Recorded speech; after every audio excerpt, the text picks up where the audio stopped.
Hey,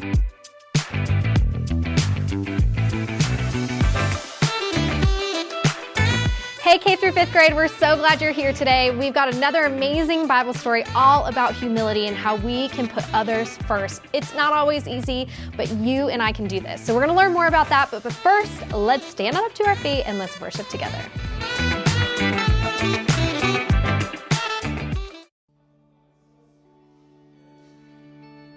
When the night is darkest and I feel weary, I'm not alone, 'cause you are with me. A new day is coming, I see light, and the sun will rise, and hope is alive, yeah. No matter what tomorrow brings, I know that you'll be by my side all the time. You'll never leave me. When shadows fall, I will have no fear, 'cause you're right here. When the night is darkest and I feel weary, I'm not alone, 'cause you are with me. A new day is coming, I see a light, and the sun will rise, and hope is alive, yeah. No matter what tomorrow brings, I know that you'll be by my side all the time. You'll never leave me. When shadows fall, I will have no fear, 'cause you're right here. When the night is darkest and I feel weary, I'm not alone, 'cause you are with me. A new day is coming, I see light, and the sun will rise, and hope is alive.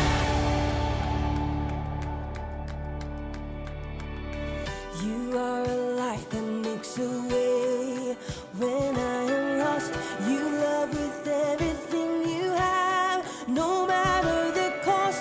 You are my hope, and I will trust you with all my life.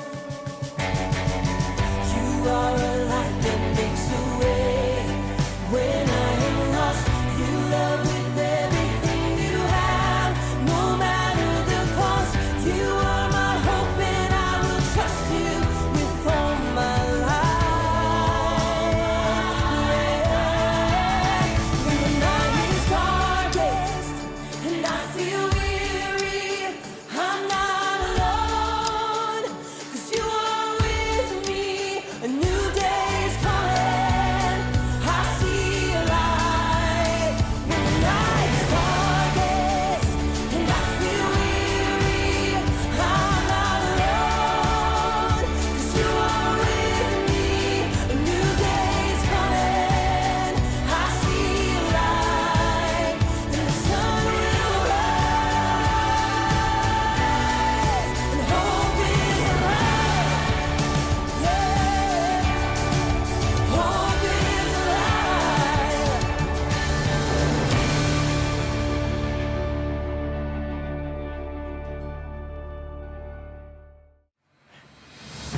Hey there, welcome to Story Lab. This week we're talking about humility while we take a look at the story of two guys on a road trip who had the greatest surprise of their lives.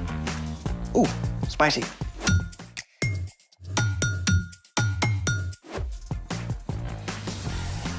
Hey, I'm Carter. And I'm Zeke. We're talking about humility, which is putting others first by giving up what you think you deserve. You know what I've always thought I deserved?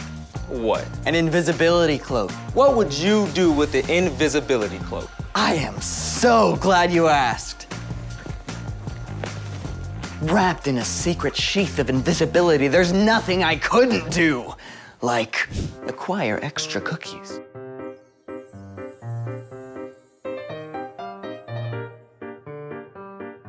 Or surprise my friends. Sherry, Sherry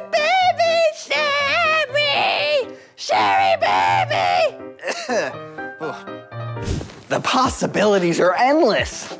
Okay, number one, I can see why you want to be invisible for karaoke. Oh, I don't want to make people jealous of my amazing vocal stylings, obviously.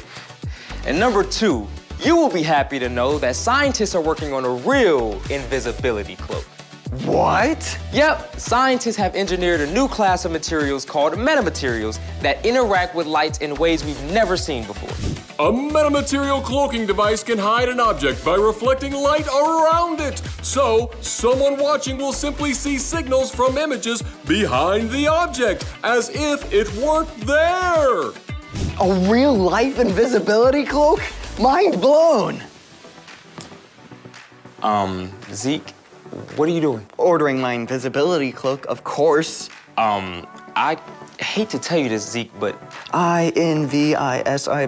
Why are there so many I's? so far, scientists have only been able to cloak something less than 1 inch tall.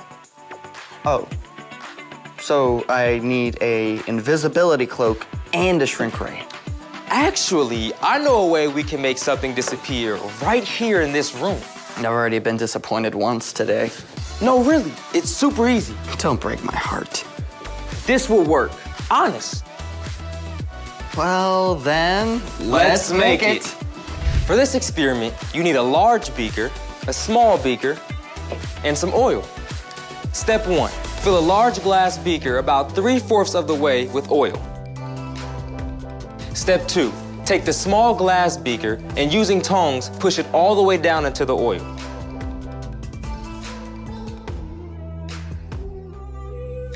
There you go. Whoa, it really worked. I can't see the small beaker at all. It's our very own cloaking device. Okay, science. How does this happen? When light travels through glass and then the oil, the speed of light slows down. On reflection, this makes the glass look invisible. The slowing down process of light and reflection through certain objects is known as the index of refraction. The beaker really is in there, right?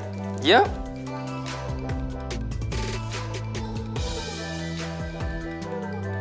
I love science.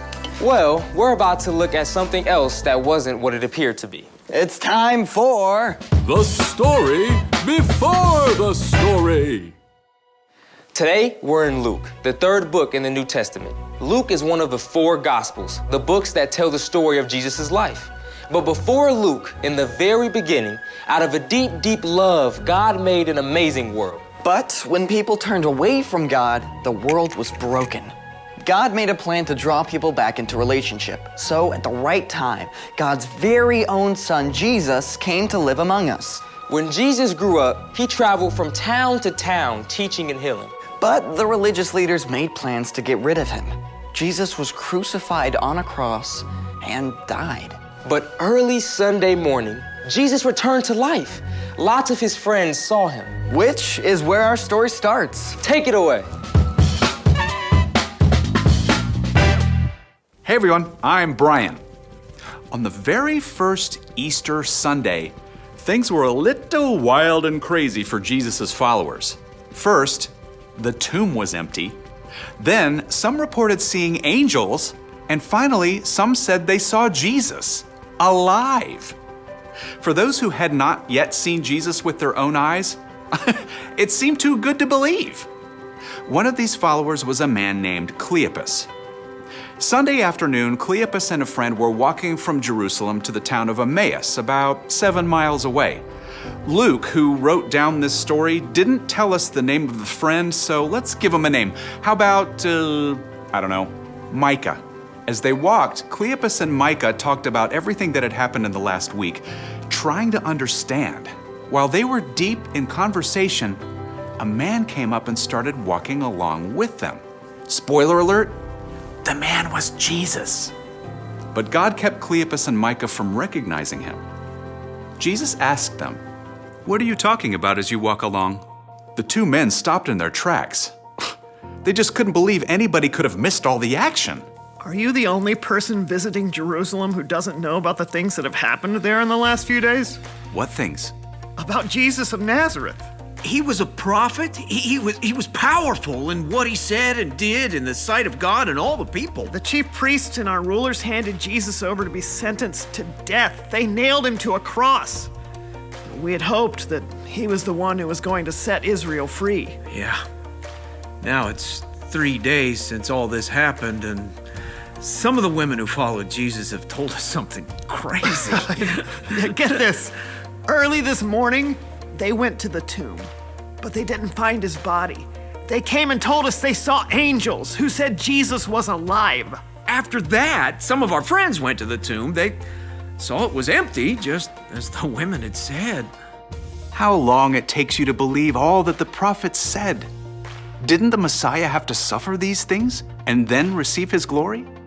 As they walked together toward Emmaus, Jesus started explaining everything that the scriptures said about him.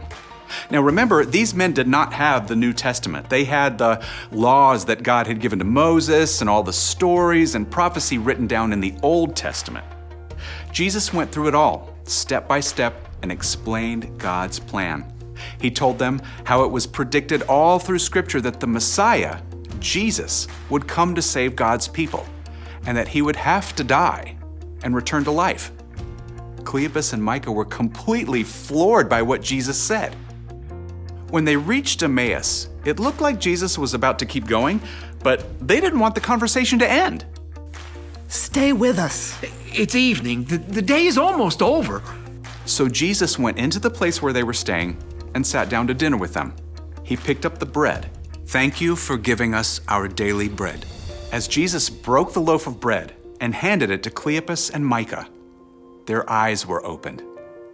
Suddenly, they recognized who he was. Jesus. It's you. As soon as the men recognized Jesus, he disappeared. Remember how excited we were on the road as he explained what the scriptures meant? It could only have been Jesus. The men were so excited that they left their dinner sitting on the table and ran all the way back to Jerusalem that evening, 7 whole miles. They went immediately to the place where Jesus' closest friends were staying. We've seen Jesus. He walked with us on the road to Emmaus. The men told about everything that had happened. It was just one more amazing confirmation of the incredible truth. Yeah, that Jesus is alive. The end. Just imagine if you're one of those guys. I mean, you find out it's Jesus, and then he just disappears. Like, he can do that now. I wish I could have heard Jesus himself explaining God's whole plan. Yeah, that was a pretty awesome thing Jesus did for them. So, what's our part in the story? Jesus cared about his friends so much that he wanted them to understand the big picture of what God was doing. And we can take the time to help others understand what God is up to as well. Like, if you have a friend that feels like they don't fit in anywhere, remind them that God has made them unique, and he has a special place for them to feel that no one else can. Or maybe your cousin is going through a really rough time. You can encourage them that God can use even really hard things to do something good. You can show humility by taking the time to help people understand other stuff too, like a hard math problem. Or how to tie their shoe. Or the best way to shoot a basketball. Yeah, just be patient, even if they don't get it the first time. Or the second time. Yeah, I mean, I sure don't understand things right away either. Yeah, that's right, me included. See you next time. So, here's the thing. Put others first by helping them understand. Could we get a giant glass vat of oil for me to turn invisible in? Ew. The oil and glass invisibility effect does not work on opaque objects such as humans. Well, rats. How about you just enjoy some karaoke music? Thanks for joining us in the Story Lab. See you next time.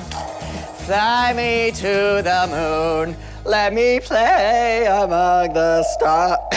All right, friends, we're so glad you joined us today, and we cannot wait to see you right back here next week for another Bible story and some more worship.